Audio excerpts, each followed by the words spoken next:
Mark Megan's Weekly Roast. Proudly supported by Cialis for Men. Struggling with erectile dysfunction? It's nothing to be ashamed of. Cialis for Men 10mg film-coated tablets, which contains tadalafil, is now available without prescription. Just a quick, discreet chat with your pharmacist, in person or online, can help. Find it at pharmacies nationwide or visit www.cialisformen.ie for more details. To be taken at least 30 minutes prior to anticipated sexual activity. Always read the label.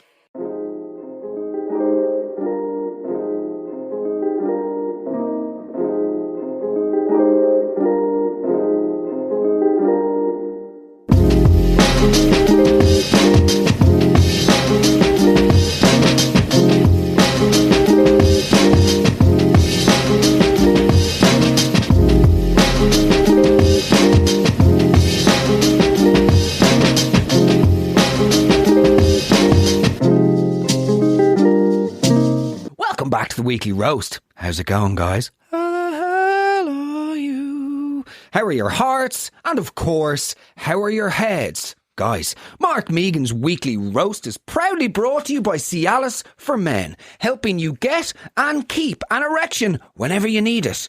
I am so happy to be working with the brand that will help men, and not just with their peanut erections, but in realising that there is nothing to be ashamed about. Is there not, Michael? Not in the slightest. Good stuff. Nearly 3 in 10 males have experienced ED, but only 1 in 4 are comfortable discussing it. Definitely not. Let's change that. Cialis for Men is now available without prescription from pharmacies nationwide. All it takes is a quick chat with your pharmacist and you're off to the races, to be taken at least 30 minutes prior to anticipated sexual activity. Contains tadalafil. Always read the label.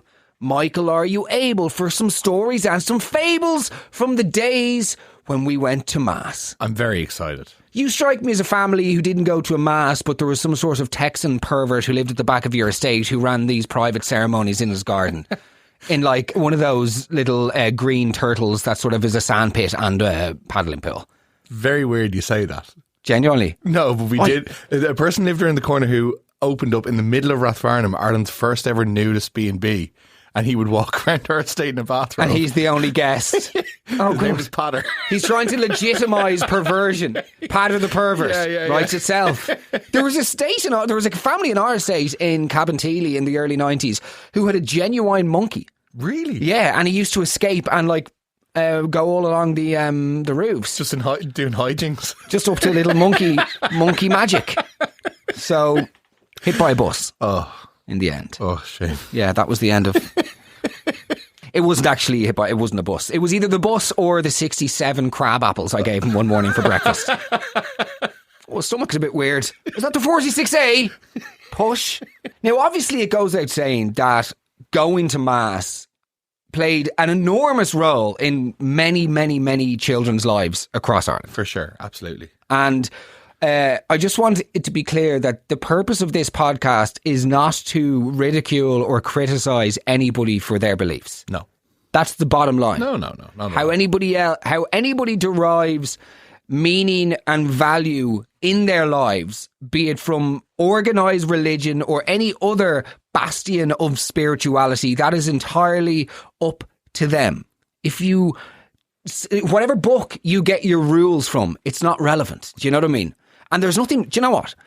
I've talked about this before, but there is actually nothing more enraging than this sort of neoliberal sneeriness who sort of mock anybody in Ireland who has a religious belief. Totally agree. There's a separate, you can criticise an institution without having to mock and deride every single individual who finds value in existing in a certain way. Yeah, very much agree. Do you know what I mean? Yeah, totally. And again, it's this whole idea of they call themselves liberals, but they're ironically showing the most pronounced lack of understanding. They're liberal in understanding if you fit within their template of what an ideal citizen should be. Yes, absolutely. Do you know what I mean? Yeah. AKA they're spoofers. And it began in 2020 or 2016 when Trump first came around. And they all started, Donald Trump being the odious fucking pig that he is, started coming out and saying horrendous things. And rather than attacking him and his beliefs, they go, look at his small penis and his orange skin. That doesn't really make you liberal, I don't think. That makes you just the fucking same. attack his character. Do you know what I mean? Yeah, yeah. Getting into the mud and saying that he's got a tiny little toddler is just, you know what I mean? I don't know if I heard that on CNN, but there's a new wave of pseudo liberals who drink cans by the canals, and like I saw one person with a fucking tote bag a couple of summers ago, and it said "fuck Leo Varadkar" on it, and I'm going, but I'm like, hold on, if that was somebody different, you would be absolutely calling for their blood. Do you know what I mean? You have to apply this is the problem when you're a comedian, you get a podcast, you get a few listeners, then you think, I actually know a lot about lots of things. I should start talking about serious things, and then you reveal yourself to be the greatest pseudo-intellect of them all. And the more discerning listeners out there are going, this lad's a clown. Get to the willy willy bum bum section. About the things he does. No. When he's speaking like this, I do not want to hear about the politics. I don't want to hear about Vaca, even though he was overthrown.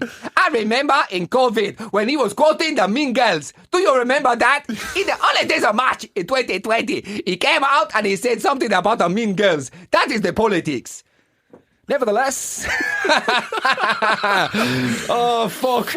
Welcome back to the weekly roast with the two little boys you love the most. Also, on the serious note, myself and Michael are starting some sort of wellness troop. We just haven't figured it out yet.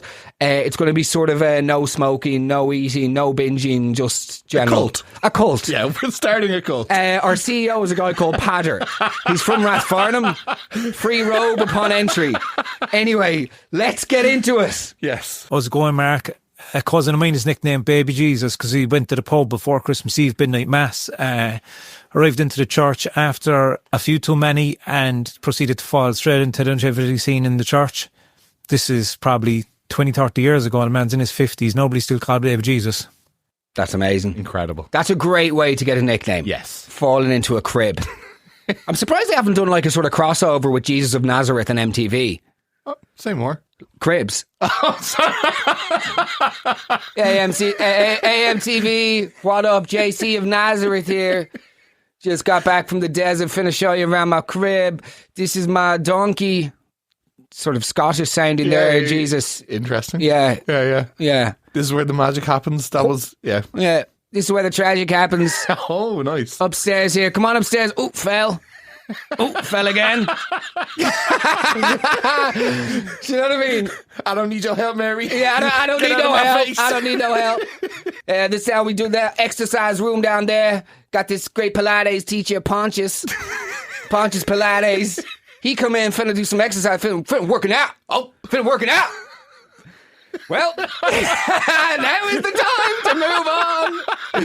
And with us, it's not the last, but it may be the first of today's show. Oniva. Hiya. Please don't mind the Aussie accent. I promise this is an authentic Irish story from my mum. So back in the 80s, she was attending her granny's removal. And this granny, she'd been doing hard physical labour her entire life. So she developed a hunchback, as you do. The only problem there was that she unfortunately didn't fit in the casket. It wasn't quite deep enough. No. So after the removal service, all the adults had gone outside, chattering away, and my mum and her brother, both preteens at the time, had stayed in the pews and got the wonderful sight of the undertaker walking up to the coffin and without a second thought, snapping the back of poor granny in order to fit her into the coffin and close the lid. They found this hysterical to the point that even 40 years later, this story lives on. I think I hear it at least 3 times a year.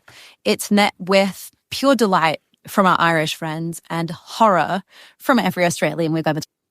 That is absolutely outrageous. Phenomenal. I do love the thing she says at the end where like the Irish people love the story and then the Australians just like horror. The amount of times I've been in situations where I tell a story that absolutely flies. Yeah. Like you say it at an Irish barbecue and we're like, that is fucking unbelievable. And both of them were dead. Yeah. Do you know what I mean? Yeah. And then you say it to a bunch of English people, they'll be like, oh, I'm really sorry that was the upbringing. Yeah, you're like, no, it was gas. No, it was hilarious, and I didn't go to therapy for years. Yeah. I'm not crying, and that's what made it more mental. I didn't have the tools to cope. You see, snapping the granny's back into, like you're returning a hastily bought IKEA gazebo. Oh, Jesus Do you know what I mean? Christ. Or a bit of garden furniture purchased in a rush in May. Yeah. Oh, this was only €149. There's a reason why. Oh, but the chair's tucked in. It's a nightmare. We're never going to use this. Yeah. I didn't realise they do that with corpses. What? Snap their backs in half. Oh, like rigor mortis. Like they have to get them into the box. Oh, sorry, Undertaker. How's your distant relationship with your brother Kane? Do you know what I mean? Don't even worry about that. That is amazing. Fucking wrestling That boy. is amazing. Don't even worry. Oh, God. Do you know what I mean, though? Like, I know someone who had to snap their mother's wrists to get into a coffin. what? Like, this is... Had she died? Get in there. I want to buy a house. No, so no word of lie, he sat up drinking with his mum like last night of the wake, very drunk, didn't like the way her hands were sitting, so he tried to move them, and they ended up, she looked like a zombie in the coffin. So he had to wake up his other brother, and they had to like break her wrist to get back in. Sorry, didn't like how the wrists looked. Yeah, because she had her hands up to her chest, and it reminded him of his dad. Okay. So that's because his dad had passed away a few years earlier. He's like, I'm not leaving mom like that. Sorry, this dead... Yeah. This dead person reminds me of another dead person. Who would have What thought? did he want to do with the hands? He was very, very, very, very drunk. Yeah. It has that 5 a.m. logic about it. Yeah. Where you've had a bottle of gin. He literally was sitting up drinking whiskey with his mum. Oh, God. I mean, I don't really want to ridicule... It's one of those things. Yeah. It's pretty funny. People's sort of general grace and decorum around, you know, mortality and just the dead is peculiar. I feel like it is in our culture. I think mortality permeates every facet of Irish culture in terms of the way we talk about life and discuss things. I just feel like we are aware of death, but then people can behave in a really unintentionally can behave very, you know, you get people queuing up at funerals like kicking the side of it like it's a car they're about to purchase, you know, and they're like, geez, he looks fucking great there, doesn't he? No, he's dead. This is in fact the worst. I can tell you now from a medical standpoint, this is the worst state he has ever been in. Do you know what I mean? Yeah. In terms of, this is like saying your TV is best when it's off. Do you know what I mean? You haven't got the, you know, this isn't... He's objectively at his worst. He is objectively, it's over, you know? Yeah. Jesus, you know, he looks very himself. No, he looks yellow and candle-like. Joe Malone could sell him at Christmas. Do you know what I mean? God. And there'd be that queue of bell ends all the way down Grafton Street, the last minute morons. Oh, I guess her. Do you know what? Trying to convince yourself that your auntie is obsessed with diffuser. Oh, Susan loves diffuser. No, you don't know anything about the woman. Yeah, you're scrambling right now. This is thinly veiled misogyny. The presents that people buy for their aunties, that's why the patriarchy will never end. Look at people's presents for their aunties, then you'll see true misogyny. Nevertheless... Oniva? No, let's stay with this one. I just think like people can be very flippant around coffins. Very much agree. You know, like some lad, oh yeah, fucking, well, I head to that. Did you know him? I saw him in the golf. Yeah, I'll head to it. Is there an open bar? Is there a free bar? There should be, I'd say. Pay your respects. He was a bookkeeper. He should, and then going down, they looking to the wife, you know, who's crumpled with grief. She doesn't know day from night. She exists in a timeless vacuum that is just concentrated agony and anguish and despair of losing a loved one. She is vacant to her core and just nodding to the coffin. They've done a great job there, haven't they? They've done a great job. Like it's the fucking Dunleary Baths. Do you know what I mean? The county council who have converted a homeless shelter into a skate park. Do you know what I mean? It's not a restored piece of fucking furniture on a person trying to grow their Instagram. It's a corpse. It's a dead body. Do you know what I mean? Imagine that. Imagine living the fullest. Like you live your life to the full. You know, you work hard. You pay your taxes. You fall in love. You get married. You have a few kids. You know, you eventually retire. And then you start to finally enjoy your latter years after being very frugal and taking care of business, you know. You start learning how to paint. You reconnect with old friends from your younger years. Maybe pick up a new language or whatever. Yeah. only to eventually meet your demise surrounded by the ones that you love the most. For some fucking gobshite from the golf club to come down with coffee breath and to look in at your withered corpse and go, they did a great job, didn't they?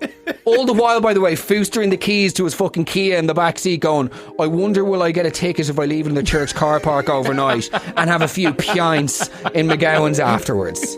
People, they couldn't give you a ticket for that, no. No, that'd be fucking, they'd be bastards. I'm sorry, no, very sorry for your loss. I'm just saying to Declan, they couldn't give you it. Very sorry for your loss. I'm just saying to Declan, very sorry for you. I know your dad, just say, well, you leave your car there, and you're very young. Happy birthday, by the way. You wouldn't get a ticket for leaving your car. No, the fucking, desperate. The wife's in bits. Wife is an absolute bits. She's a fine looking thing, though. I remember seeing her coming out of Riverview there a few weeks ago, yoga pants, legs up to her fucking ears. Sorry, son, very sorry. You're a great rugby player, by the way. I saw you on the... Do you know what I mean?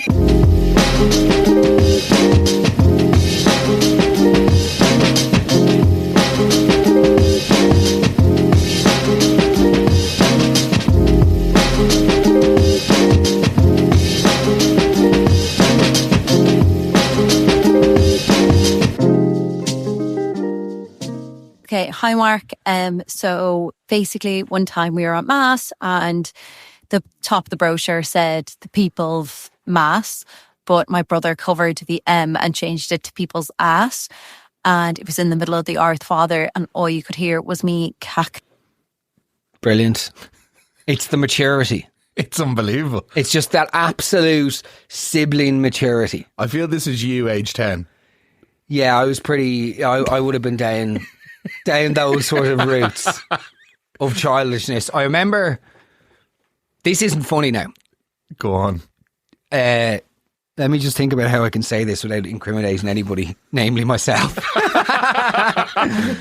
Myself and my mate Jack, when we were kids, we must have been like 11, right? Mm-hmm. And we were down in his family, in his family's holiday home in Wexford. And we met these two girls. And it was like chatting to them for the whole day. I think we were maybe 11 or 12. Okay. It was sort of summer of 5th class. So whatever. Yeah, 11 probably 11. Rather than 6th class. And anyway, we've been spending like every day sort of just doing what 11-year-olds do when you're sort of want to become friends with people, insulting them and throwing stones at them. And they were just laughing at us, and that was the way that it worked. Naturally, and then eventually the stones throwing would like result in like shouting, and then eventually we got closer and closer. And by like the third day, we were hanging around, and we were just an item, the four of us. And this was back when Bebo was huge. Do you remember the Bebo? Unbelievable. So Bebo was peak massive. Peak of social media. Peak of social media. And by the fourth day, it sort of looked like things were going to happen between the four of us. And it didn't matter who was going to, like, I would have kissed Jack at that stage. You know what I mean? I just needed to get my numbers up. And when you're on a 0 and people are asking you, are you a frigid? You just, I'll score anybody. Yeah. You know, put anyone in my line of sight. As long as they don't have the same surname. And even then, there's, you know... I just needed to get some numbers on the thing. So anyway, the two of us were going to meet them to like score. It was arranged. I remember it. And as we were walking down the beach this day, we were literally on the way for it to happen. It was going to happen. This was the moment I was going to have my first kiss. Jack had already scored about 20 people, but I was like, this is... Yeah. And then one of the girls just goes, Jack, we saw your doppelganger on Bebo yesterday. Or we've got a picture of, you know, the doppelganger thing. We were talking about that. And she's like, Jack, I've got your doppelganger here. And she takes out a phone, takes out a phone with a picture. So shows it to Jack. And this isn't funny. But Jack just goes, who's that fat cunt? And it was her brother.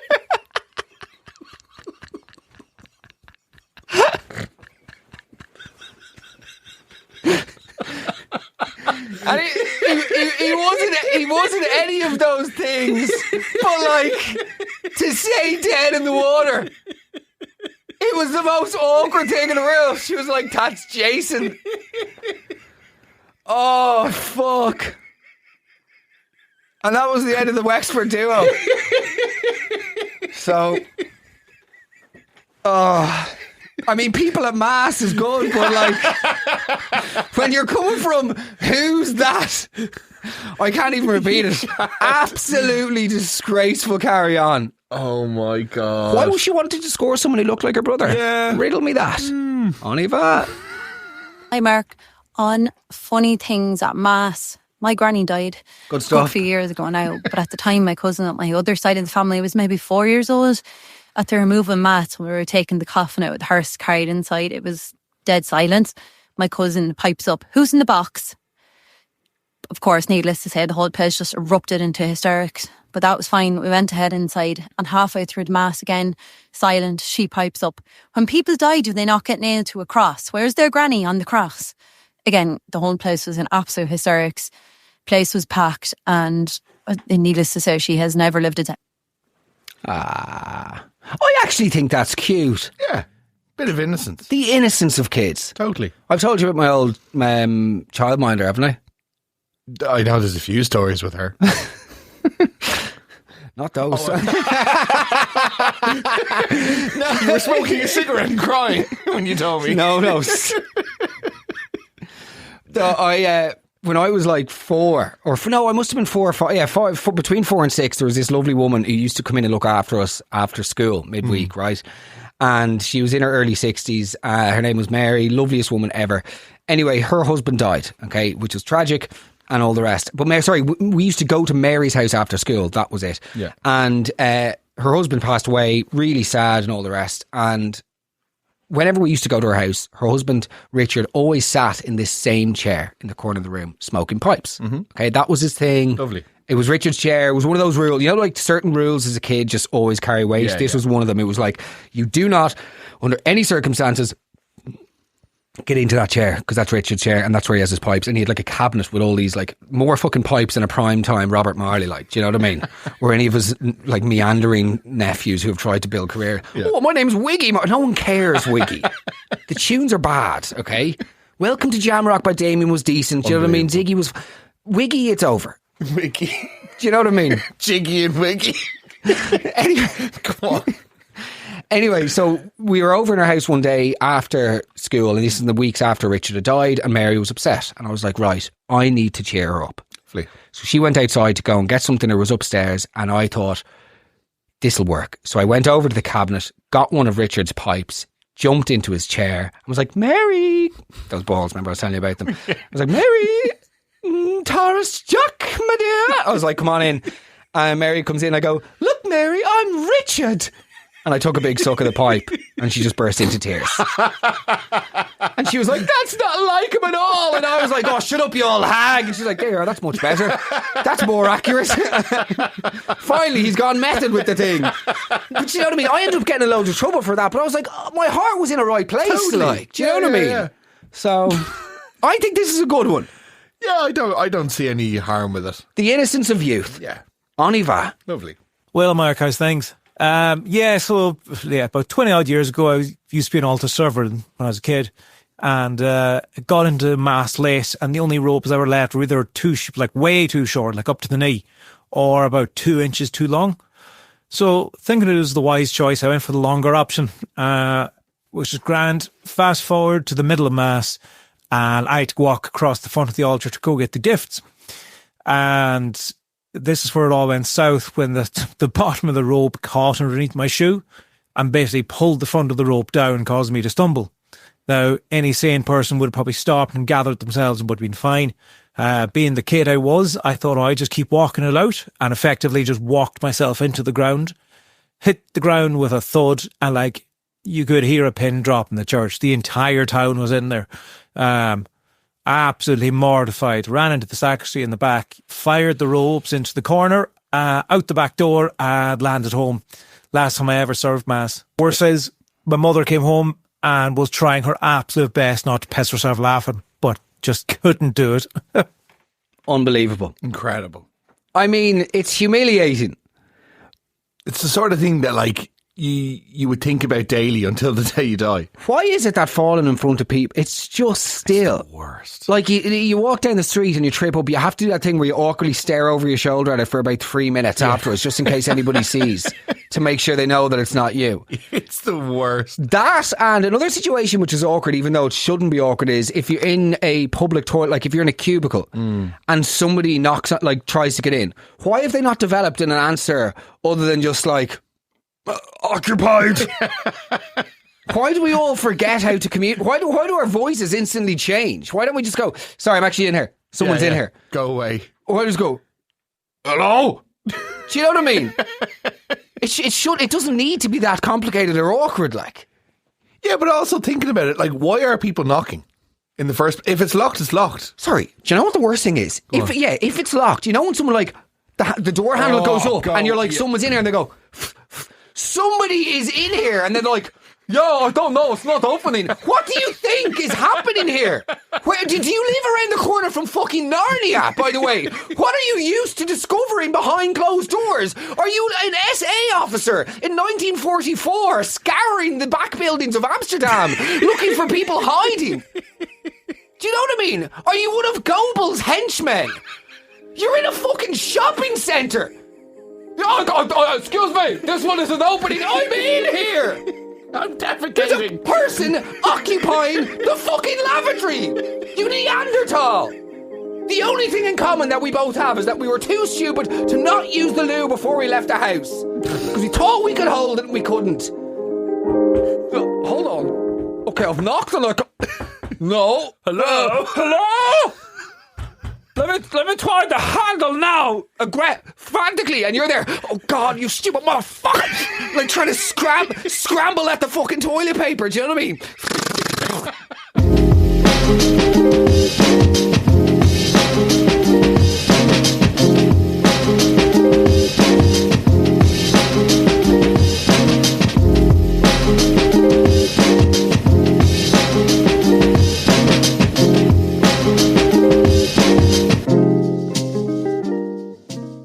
This boy had been picked to bring up the baby Jesus. Not sure if the nerves got the better of him or anything. But he had made it the whole way up.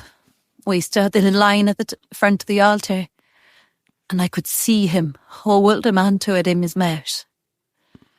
And I was like, this is not looking good. This is not looking good. Then there was a splash. No, not vomit, projectile vomit. All over the front of the altar. The priest looking down at him as if he had just committed the worst sin. He couldn't even look down on it. It was just broccoli. The smell in the church for the rest of the mass.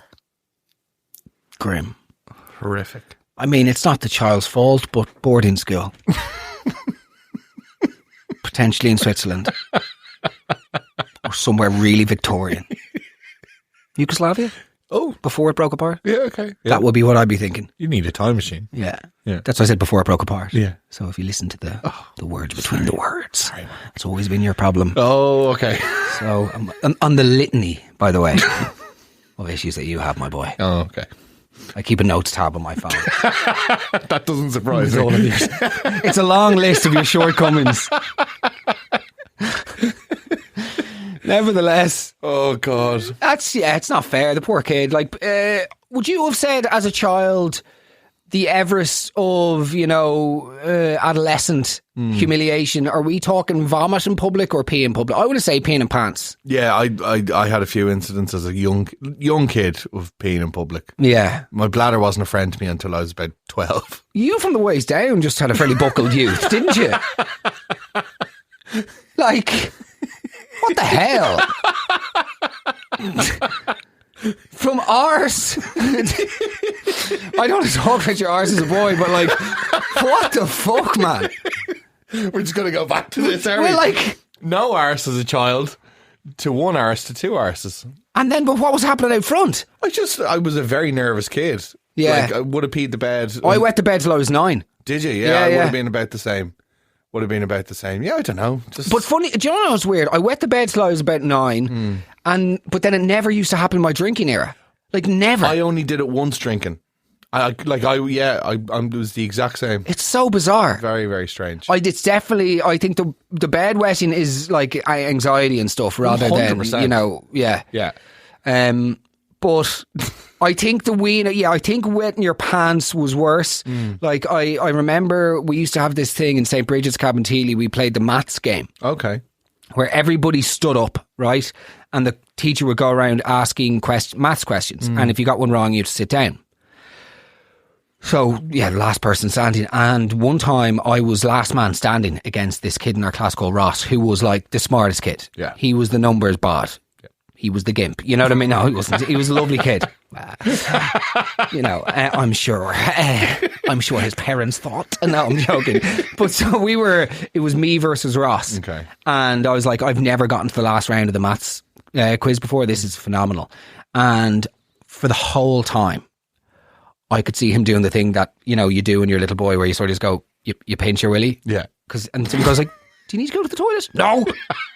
It's like there's no shame in going to the loo. You can just go to the toilet. No, I'm fine.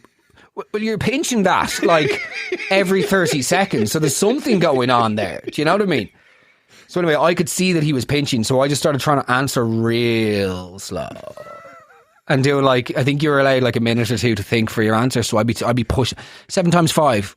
Oh, sorry. What was the question? 7 times. 7 times 5. So if you put the 2 over, do you know what I mean? You're a maniac. And I could see the stress on his face. He'd be like, "It's 35. It's 30 fucking 5. Let's wrap this thing up so I can piss." No, boy, it's not happening. We're here for the long haul. We're here for the long haul. Batten down the hatches. Ain't a dry night in sight, bitch. Anyway, next thing you know, I could see a tear. Oh no!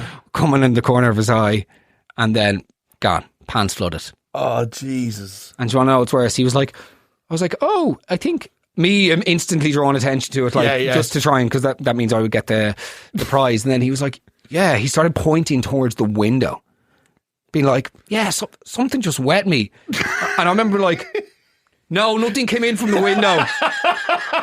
No, I've got I can see super clear.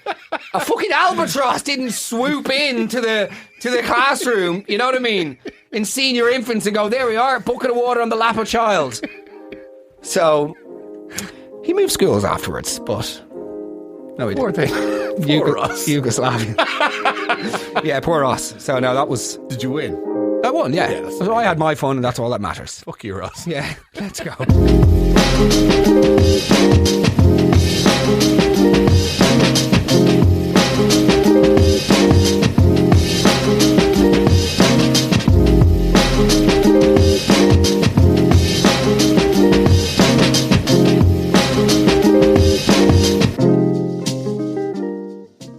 Guys, I hope you're enjoying listening to the Weekly Roast. It is genuinely my favourite time of the week, as I'm sure many of you will know, and it's quickly becoming Michael's too.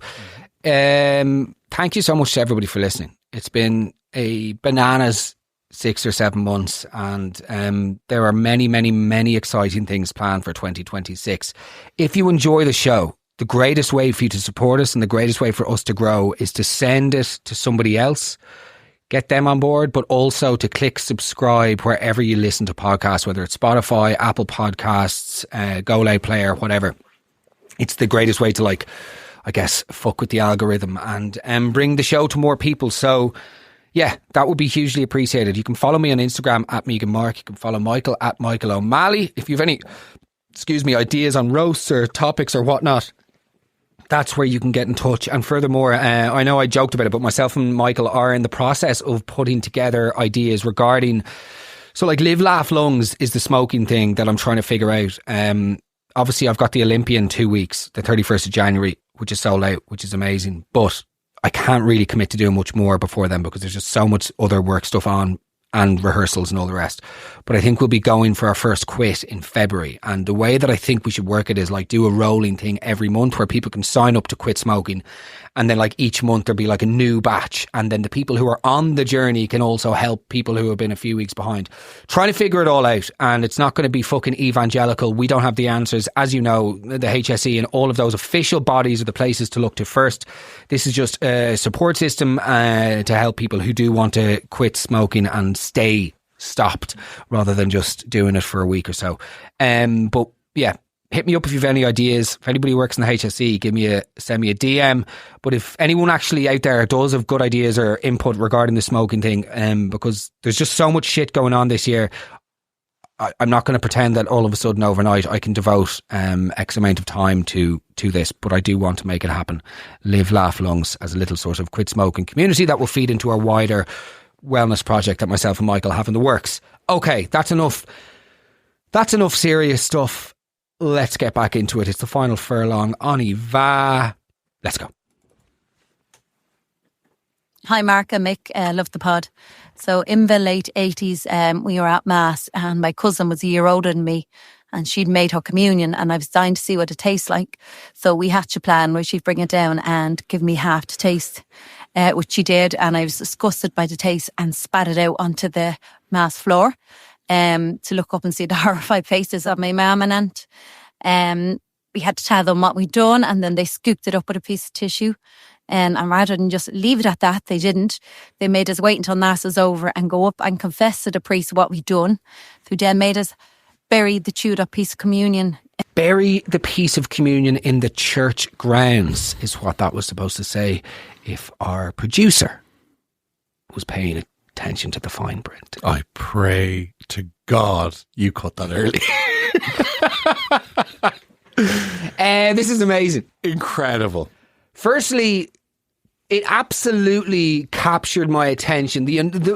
As early as I was cognizant and sort of like aware of the world existing beyond me, the taste of communion gripped me.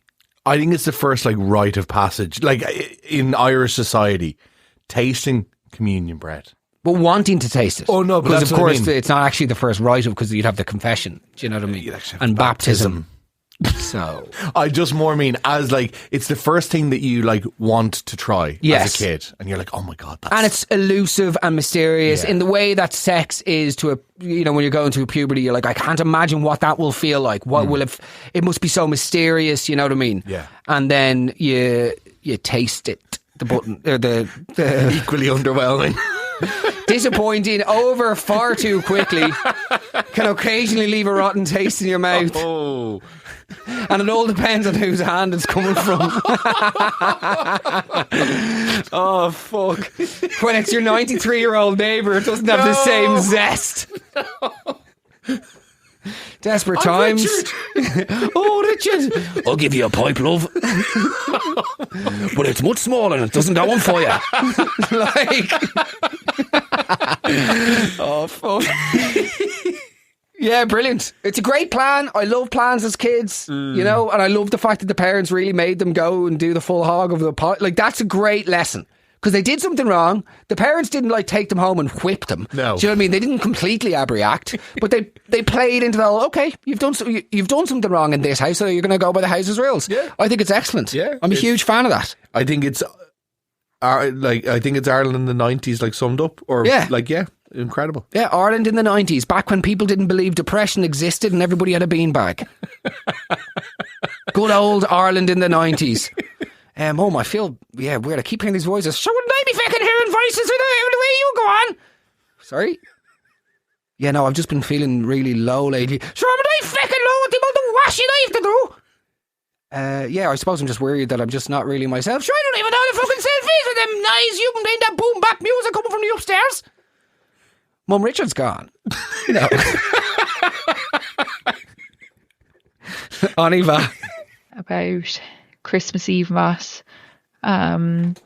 where a young lad, maybe 6 or 7, went up onto the altar and was very, very quickly beckoned by his mother in hushed tones to get back down.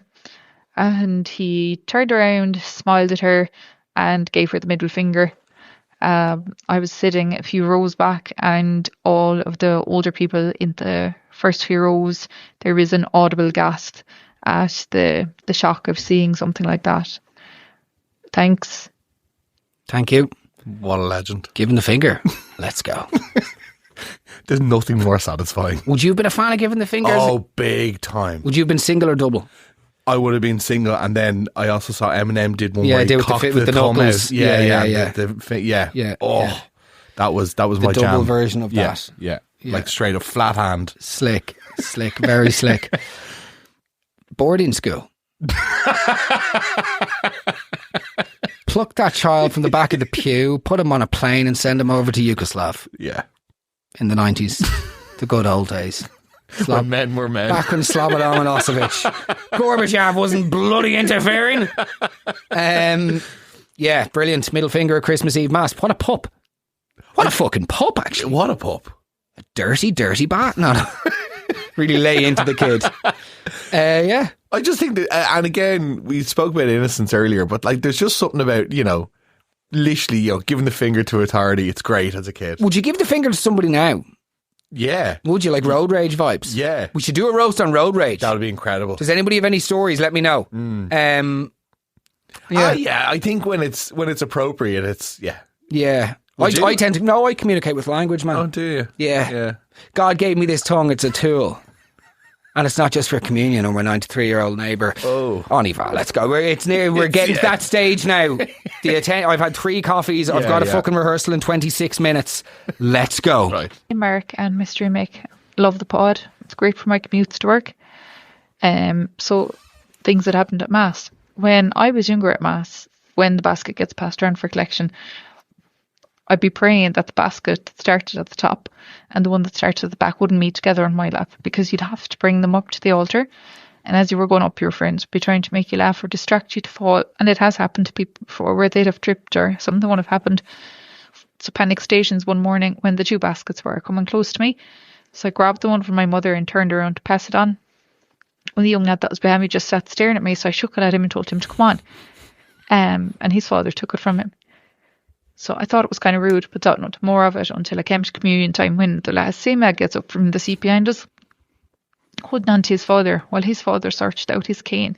The poor lad was blind. No. My whole family in convulsions laughing. And so were his, to be honest, who were obviously waiting for us to notice at communion time.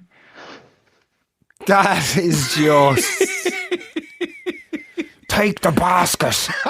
Your man there in the Ray-Bans with the Labrador. Like, it's just... It's totally outrageous. Surely they wouldn't have given the kid... If the kid was visually impaired, they wouldn't have just left him standing there. Completely insane. It's incredible. It's absolutely ludicrous. I absolutely love how the family were laughing at the girl as well, because they're just making a joke of this kid's disability. It's already hard enough on people who are like visually impaired or those who are hearing impaired, like deaf people. It's fucking hard. Being deaf, by the way, that's the first thing. That's the first struggle. Second struggle, having to get up at 2 a.m. to watch the news.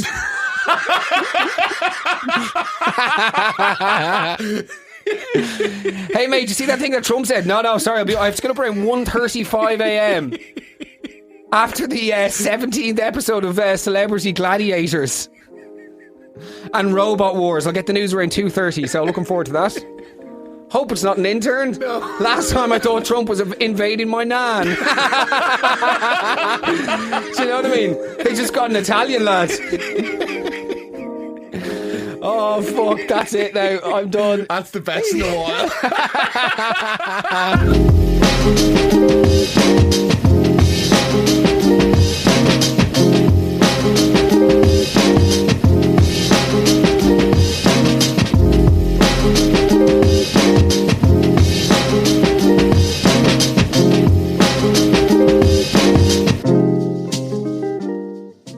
Mark Megan's Weekly Roast. Proudly supported by Cialis for Men. Struggling with erectile dysfunction? It's nothing to be ashamed of. Cialis for Men 10mg film-coated tablets, which contains tadalafil, is now available without prescription. Just a quick, discreet chat with your pharmacist, in person or online, can help.